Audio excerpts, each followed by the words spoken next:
दोस्तों, क्या कभी आपने सोचा है कि मौत के देवता से प्रश्न पूछना कितना कठिन हो सकता है। लेकिन यह हमारे इतिहास में हो चुका है कि यमराज से सीधे ज्ञान लेकर लौटने वाला एक बच्चा भी हो चुका है, जिसका नाम था नचिकेता। ये कथा कठोपनिषद से ली गई है, जो कृष्ण यजुर्वेद का हिस्सा मानी जाती है। इसमें नचिकेता का नाम एक बालक और यमराज के बीच हुई बातचीत से जीवन, मृत्यु और आत्मा का सबसे गहरा ज्ञान मिलता है। बहुत पुराने समय की बात है दोस्तों। वाजश्रवस नाम के एक ऋषि ने एक विशाल यज्ञ किया था। उस यज्ञ का उद्देश्य ये था कि स्वर्ग की प्राप्ति हो सके। नियम ये था कि यज्ञ के बाद अपनी सबसे प्रिय और मूल्यवान वस्तु दान में देनी होती है। लेकिन वाजश्रवस ने चालाकी की। उन्होंने बूढ़ी, दुबली और दूध न देने वाली गायों का दान देना शुरू किया, जो किसी काम का नहीं था। उनका छोटा बेटा नचिकेता ये सब देख रहा था। वो सच्चा और निष्कपट था। उसे लगा कि ये दान सही नहीं है। उसने बार बार अपने पिता से पूछा, पिताजी, आप मुझे किसे दान करेंगे?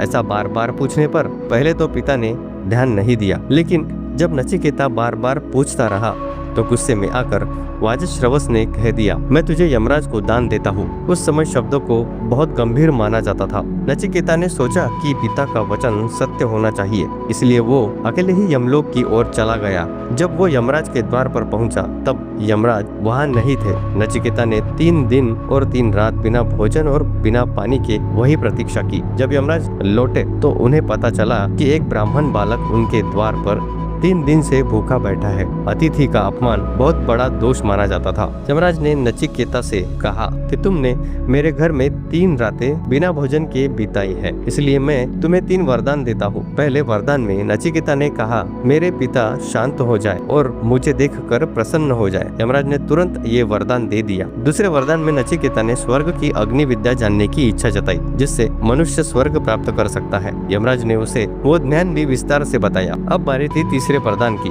नचिकेता ने वो प्रश्न पूछा जिससे पूरी कथा महान बनती है। उसने पूछा, मृत्यु के बाद मनुष्य का क्या होता है? कुछ लोग कहते हैं कि आत्मा रहती है, कुछ कहते हैं कि नहीं रहती। इसका सत्य क्या है? मुझे ये जानना है। तो ये सुनकर यमराज भी गंभीर हो गए। उन्होंने नचिकेता को समझाने की कोशिश की कि यह बहुत कठिन प्रश्न है। उन्होंने उसे धन, लंबी आयु, सुंदर रथ, राज्य और स्वर्ग की सुख सुविधा देने का प्रस्ताव किया, ताकि वो ये प्रश्न छोड़ दे। लेकिन नचिकेता नहीं माना। उसने कहा कि ये सब सुख कुछ समय के बाद खत्म हो जाएंगे, मुझे केवल सत्य जानना है। तब यमराज प्रसन्न हुए। उन्होंने कहा कि नचिकेता वास्तव में ज्ञान का अधिकारी है। फिर उन्होंने उसे आत्मा का रहस्य बताया और पूरा ज्ञान दिया। उन्होंने समझाया कि आत्मा न जन्म लेती है और न मरती है, बस शरीर बदलता है, लेकिन आत्मा हमेशा वही रहती है। जो व्यक्ति आत्मा को एक बार पहचान लेता है, वो जन्म मरण के चक्र से मुक्त हो जाता है। उन्होंने ये भी कहा कि जीवन में 2 रास्ते होते हैं, एक जो अच्छा लगता है और दूसरा जो सही होता है। बुद्धिमान व्यक्ति हमेशा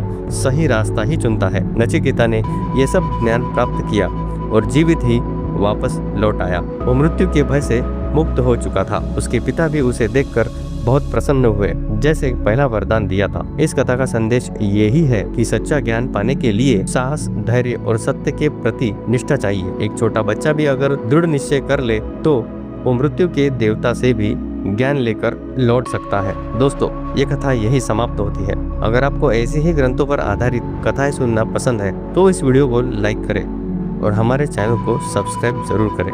धन्यवाद।